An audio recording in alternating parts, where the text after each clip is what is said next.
England is trying to put the pieces of society back together after such a travesty. With this premise, Woolf wanted to develop a story that she could explore life and death, sanity and insanity. I want to criticize the social system and show it at its work its most intense. She explores these ideas through her shell-shocked artist Septimus Warren Smith, who is dealing with an England that reverts back to convention in order to deal with the horrible events of the war, instead of taking the opportunity to change the reality of society into a new modern era.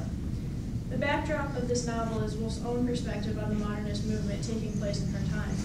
Most literary works during this period expound upon the themes of time and art as it influences society as they know it. Her perspective invites readers into seeing society through insanity and bringing to terms the present with the horrible events of the past. The novel opens up with the very ordinary life of Mrs. Dalloway's two main characters, Septimus and Clarissa Dalloway. Clarissa is going about London, getting ready for her party, while Septimus is walking through the park with his wife, Lucrezia. England has returned from the war, it seems, unscathed, and everyone tries to live out their usual routine. However, this is only because England is a society completely run on structural convention, later referred to in the novel as proportionality. It's easier to return what people already know when there has been an interruption in the system, like that of the Great War. This idea of convention is mostly perpetrated through the external structure of time, which is constantly mentioned throughout the novel. The time being struck out by Big Ben is repeated over and over, not only to keep the novel on a one-day time frame, but to also give insight into the rigid structure that society adheres to. The clock shredding and slicing, dividing and subdividing. The clocks of Harley Street nibbled at the June date, counseled submission and upheld authority, and pointed out in chorus the supreme advantages of a sense of proportion. Announced the information gratis that it was 1:30. Each and every hour is given to by some external clock that all of society must keep to. The clocks call for submission and to uphold authority over the people, keeping them in line. It keeps things linear and going in a logical order. However, this is only externally. Internally, each character has their own continuous thought process that doesn't conform to the linear structure that the clocks perpetrate. Within each one of the characters' minds, they are allowed to move freely through the past and present. The specious present, as a term Stephen Kern discusses in his book, The Culture of Time and Space, 1880 through 1918, explains that the present is a continuous unrolling field of consciousness thickened with retentions and protensions. This plays with the modernist theme of time and is ever present in Mrs. Dalloway. While the conventions of English society would rather focus on only the present moment, modernism strives to connect past recollections with the present. It is unique that the novel takes place within a day, but through the characters' memories we are able to travel through a revolving motion of time. Septimus is often haunted by his past as he sees hallucinations of his dead friends, Evans, whom he fought in the war with. In his present moment he sees that there was his hand, there the dead. White things were assembling behind the railings opposite, but he dared not look. Evans was behind the railings. While society is pushed towards continuing with the linear present without thickening it with the past, the characters find it more organic to involve their past with their present. While Septimus is haunted by Evans, Clarissa is constantly thinking of old memories of her past friend and lover, Peter, as he makes a surprising appearance back into her life. She cannot stop thinking about the possibility of the life she could have had with him instead of her unhappy marriage at present. People are prone to involve their past with their present while they conflict with society's rigid restraint. The war, a horrible blot of the past, in fact, is hardly ever mentioned except for Septimus's alien hallucinations about it. England chooses rather to ignore it than confront its past present to change its future. Society's refusal and distaste in dealing with the past also comes from the idea of proportion that herds people back further into conventionality. Proportion is defined through Woolf's character, Sir William Bradshaw.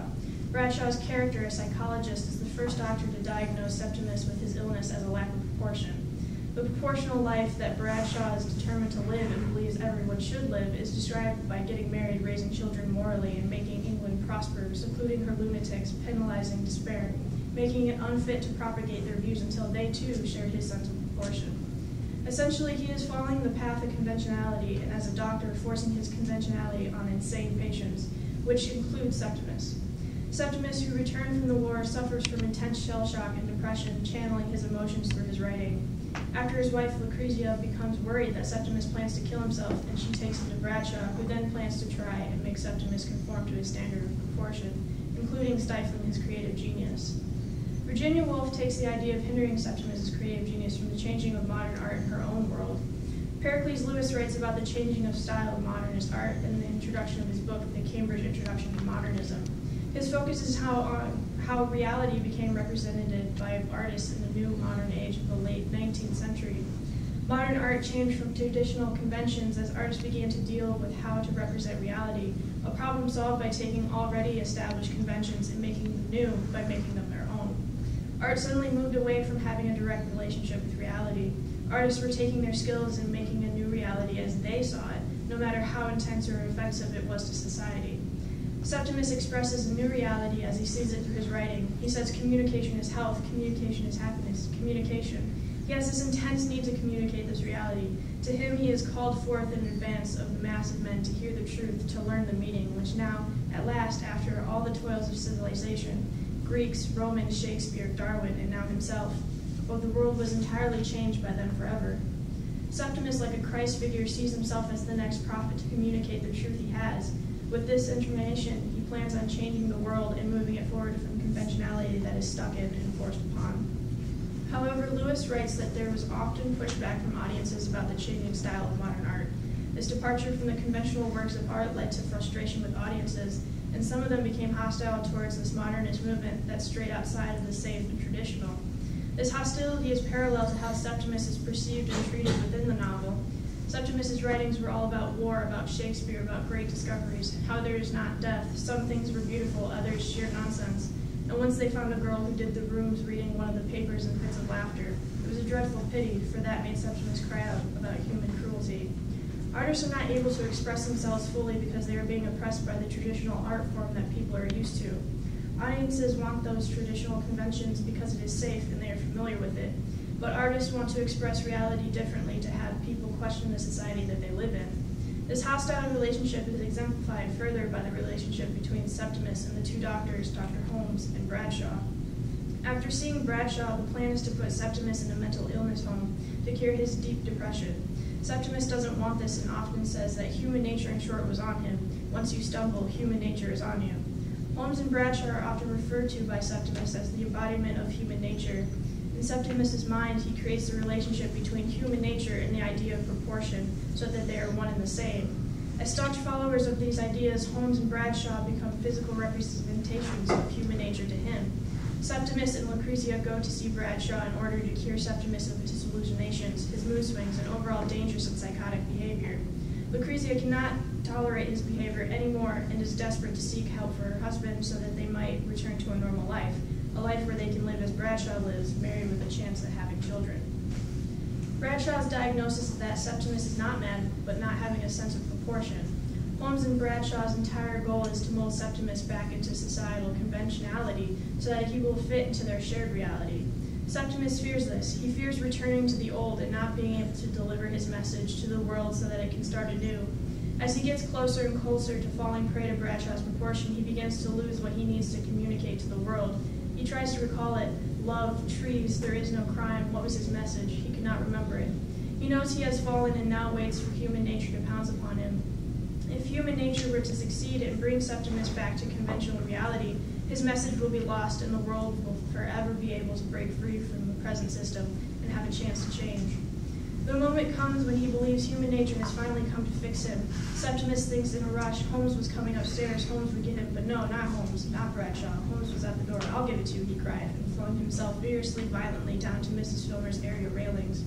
Instead of being recaptured by the doctors of the proportionality that they represent, Septimus chooses to die. His suicide is a rebellious act to the norm.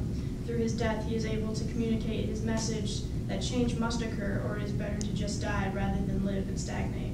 This message speaks to Clarissa Dalloway when she is told by Lady Bradshaw that Septimus had jumped to his death from a window, and at first he is offended that death should be spoken of at her party.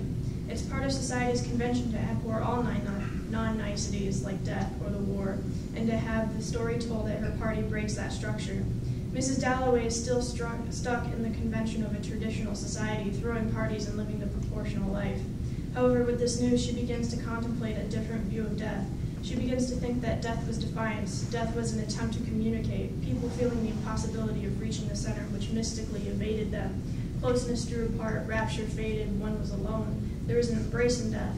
Septimus's death shows Clarissa that the structure can be defied and that defiance is not participating in it at all. Committing suicide shows that the outside world just how unhappy people are with the current society, so much so that they would rather kill themselves than be a part of it. The need for the change could only be communicated this way, as an insane idea, because while Septimus was trying to express it through his art, it wasn't shocking people enough out of their complacency. It shook Clarissa enough to the point where she felt somehow like him, the young man who killed himself.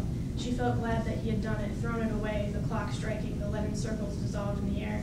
He made her feel beauty, made her feel fun.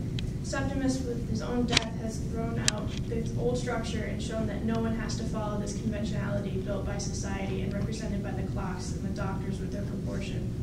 Realizing that Clarissa is free to deny the unhappy life she has around her, a distant husband who never brings himself to say he loves her, and a daughter that does not respect her, she can take the world around her and create something new, which in her case would be to bring her past friends into her present.